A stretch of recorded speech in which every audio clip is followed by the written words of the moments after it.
الحمد لله وحده والصلاة والسلام على من لا نبي بعده. أعوذ بالله من الشيطان الرجيم. قول معروف ومغفرة خير من صدقة يتبعها أذى والله غني حليم. سورہ بقرہ کی یہ آیت کریمہ کچھ باتیں ہمارے ماں باپ سے متعلق ہیں جن کا تذکرہ اس آیت کریمہ میں کیا گیا ہے. کوشش کروں گا کہ بہت مختصر سے انداز میں آپ تک اللہ تعالیٰ کچھ نصیحتیں پہنچا بتا سکوں. دیکھیے ہم اور آپ جو کمائی کرتے ہیں پیسہ کماتے ہیں یہ کچھ آسان کام نہیں ہے. ہم جیسے لوگ یعنی علماء کرام مسجدوں میں بیٹھ کر امامت و خطابت کر لی, مہینے کی تنخواہ مل گئی, یا ختم ہے. کمائی اصل میں آپ لوگ جو مارکیٹ سے یا معاشرے کے درمیان خرید و فروخت اور تجارت کے ذریعے کر کے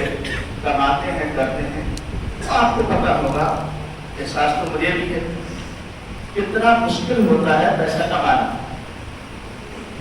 اتنا ہی زیادہ پھر انسان کو عزیز بھی ہوتا ہے پیسہ مال و دولت اپنی اولاد سے بھی زیادہ عزیز انسان جانتا ہے بسا اوقات. اور کچھ وکیلوں کو تو آپ اتنا بھی دیکھیں گے کہ اپنی جان سے بھی زیادہ اپنا پیسہ عزیز جانتے ہیں. بھلے بھلے بڑھ جائے وہ پیسہ اپنا سیو کر کے رکھتے ہیں. یہ حال ہے پیسے سے محبت کا لوگوں کے درمیان. کچھ اللہ رب العالمین کی رحمتیں یا اپنے اہل و عیال پر اور اپنے متعلقین پر اور دیگر مسائل میں خوب اچھے سے دل کھول کر بھی کرتے ہیں, خرچ کرتے ہیں. اللہ تعالیٰ لوگوں کے صدقات اور عطیات کو قبول بھی فرمائے. تو یہ جو صدقات ہیں نا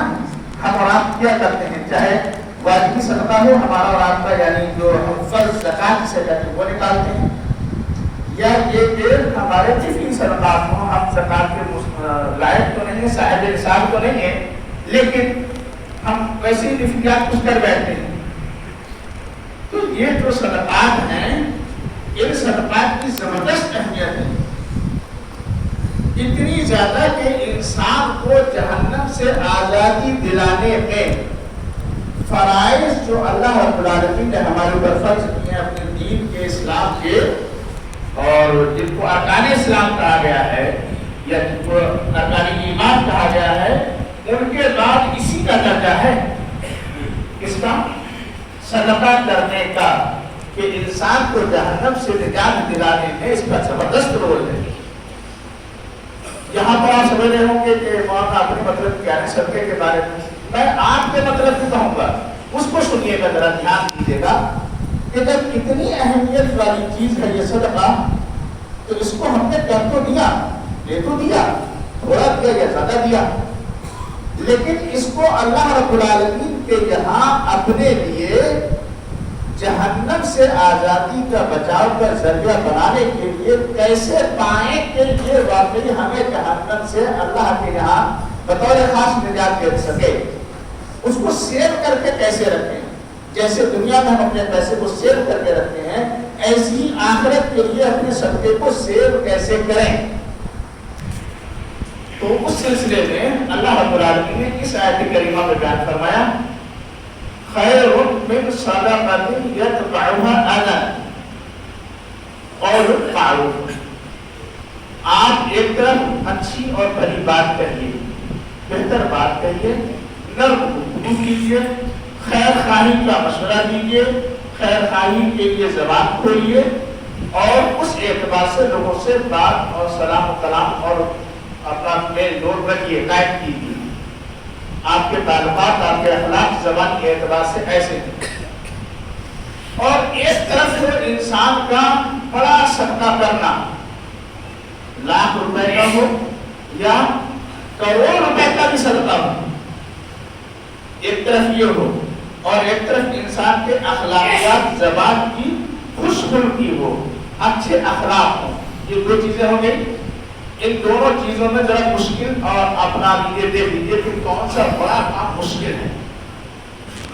صدقہ کرنا بڑا مشکل کام ہے، پیسے کو ادا کرنا، دوسرے کو دینا بہت مشکل ہے، اس کی محبت انسان کے اندر بہت ہوتی ہے۔ زبان سے اچھے سے بول رکھنا، اچھے اخلاق پیش کر لینا اس میں اتنا مشکل نہیں ہے، بہت آسان سی بات ہے، ایسا ہر کوئی کر سکتا ہے۔ ان دونوں کو کمپیئر کرنے کے بعد ایک بڑا مشکل کام اور ایک بہت ہلکا سا کام، آسان سا کام، دونوں کو اللہ رب العالمین کے مقابلے میں ایسے طور پہ بیان کیا ہے اور فرمایا ہے قول معروف ومغفرۃ، اچھی اور بھلی بات کہنا یہ، اور لوگوں کو معاف کر دینا کسی بھی تکلیف کی بنیاد پر، یہ دو باتیں خیر من صدقۃ یتبعها اذى، اس صدقے سے کہیں بہتر ہے، زیادہ بہتر ہے، بلکہ بہت بہتر ہے جس صدقے کو انسان نے کیا ہو، وہ لاکھوں کا بھی ہو سکتا ہے، کروڑوں کا بھی ہو سکتا ہے، لیکن صدقہ کرنے کے بعد میں تکلیف کا کام ایسا کر دیا اس نے کہ دل دکھ گیا، پیسے بھی دیے اور دل دکھا دیا، کسی بھی اعتبار سے، عمل کے اعتبار سے، اپنے یا زبان کے اعتبار سے، کچھ بھی آپ نے ایسا کارنامہ انجام دے دیا، کچھ بھی ایسا طریقہ اپنا لیا کہ وہ جو آپ نے اتنا بڑا صدقہ کیا تھا آخرت کے لیے، جو آپ کو جہنم سے اور آخرت کی تمام پریشانیوں سے نجات یقیناً دے سکتا تھا، لیکن اس سے بالکل بیکار ہو گیا۔ اپنے معاشرتی ماحول میں چل کر کیسے بولا کرتے ہیں ریت پر پیشاب کرنا، تو بالکل پتہ ہی نہیں لگتا ہے، ریت پر پانی ڈال دی کیا، جیسے ڈالتے جاؤ پتہ ہی لگتا ہے پانی ہے بھی یا نہیں۔ زبان سے یا قول و عمل سے تکلیف دینا انسان کو، جو بھی صدقہ کیا ہے وہ سب بیکار و برباد ہو جاتا ہے۔ آپ کے فائدے کی بات یہ ہے کہ اللہ رب العالمین نے ہم میں سے جس کسی کو بھی اللہ تعالیٰ نے صاحب نصاب بنایا ہے، ان کو چاہیے کہ وہ اپنے زکوٰۃ کو واجبی طور پر ادا کریں، ادا کرنے کے بعد اپنے قول اور عمل دونوں سے اپنے اس صدقے کو محفوظ بنا لیں، محفوظ کر لیں، سیو کر لیں اور قیامت کے دن اس کا اجر پا جائیں۔ ورنہ صدقہ کرنے کے بعد اگر قول یا عمل یعنی زبان سے یا اپنی حرکات و سکنات سے کسی بھی طریقے سے آپ نے تکلیف کا کوئی بھی کام انجام دے دیا، چاہے کہ وہ ریاکاری ہی کیوں نہ ہو، تو وہ آپ کے اتنے بڑے سے بڑے صدقے کو بھی ضائع اور برباد کر دے گا۔ اس لیے آپ کے فائدے کی بات بتانے کے لیے کھڑا ہوا ہوں حضرات، جس کسی کو بھی اللہ تعالیٰ ہمیں اور آپ کو توفیق عطا فرماتا ہے، وہ صدقات و خیرات کریں، یہ دنیا اور آخرت دونوں بے پریشانیوں سے نجات کا ذریعہ ہے۔ اس کو سیو کرنے کا طریقہ یہ ہے کہ آپ اس کو صرف للہ، الذین ينفقون اموالهم فی سبیل اللہ ثم لا يتبعون ما انفقوا منا ولا اذى لهم اجرهم عند ربهم ولا خوف عليهم ولا هم يحزنون، یہ اس کا فائدہ ہے۔ زبردست طریقے سے نہ احسان جتانا اور نہ ہی کوئی ایسی بات بولنا جس کے ذریعے سے کہ وہ تکلیف محسوس کر بیٹھے۔ تھوڑی سی وضاحت معاشرے کے لیے یا اس آیت کریمہ کو سمجھانے کے لیے دو اور پوائنٹس کی طرف اشارہ کر دیتا ہوں، 1 منٹ لگے گا۔ لیکن تکلیف دینے کی شکل کیا ہوتی ہے جانتے ہیں آپ؟ تکلیف دینے کی شکل ایک یہ بھی ہے کہ آپ نے ادھر ادھر لوگوں کو صدقہ و خیرات اپنا بانٹ دیا اور اپنے ہی قصبے کے یا اپنے ہی خاندان کے اپنے ہی رشتہ داروں کو محروم کر دیا۔ وہ ہم سے لڑائی جھگڑا کرتا ہے، وہ ہم سے بولتا نہیں، کبھی ہماری بات نہیں کہتا، ارے کیا دے رہا ہے اس کو، وہ مغرور ایسا ہے، فلاں ہے، یہ ہے، وہ ہے۔ دوسروں کو جو آپ بانٹ رہے ہیں اور آپ کے خاندان کا شخص دیکھ رہا ہے منہ، آپ کو بھی پتا ہے کہ یہ ضرورت مند ہے، وہ اگرچہ زبان سے نہیں کہے گا، اس کو دل میں تکلیف ہوگی، میرا اپنا آدمی ہو کر کے مجھے دیکھ نہیں رہا ہے۔ صدقہ تو آپ نے نے دوسرے کے ساتھ کیا ہے، لیکن تکلیف اپنے آدمی کو پہنچائیے، تو تکلیف پہنچانے کی ایک شکل یہ بھی ہے، تکلیف پہنچانے کی ایک شکل یہ بھی ہے، دے بھی رہے ہیں، ارے مولانا لوگ کتنے بڑے بڑے ہوتے ہیں، آپ کو پتہ نہیں صحیح ہیں کیسے ہیں کیا، تو بھئی آپ دے کیوں ہیں؟ آپ دیجیے مت، جب زبان ہی ایسی بولنا ہے،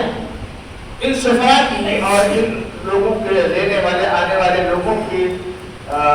ویلو اور قدر و قیمت آپ کی نظر میں ہی جب ایسی ہے تو کیوں دے رہے ہیں؟ آپ دیجیے مت، کم از کم زبان تو خاموش رکھیے اپنی۔ تو اس زبان سے ہم اور آپ جو کچھ بھی اپنے اعمال ایسے انجام دیا کرتے ہیں، یہ ہمارے صدقات کو باطل اور خراب کر دیتے ہیں، ان کا کوئی پھر اجر ہوا نہیں کرتا۔ صدقات آپ زیادہ سے زیادہ دیجیے، زبان کو اپنی ان صدقوں کے بعد سیو کرنے کے لیے، انہیں اپنے لیے فائدہ حاصل کرنے کے لیے خاموش رکھیے، تاکہ آپ کو اس کا بینیفٹ دنیا میں بھی ملے اور آخرت میں بھی ملے۔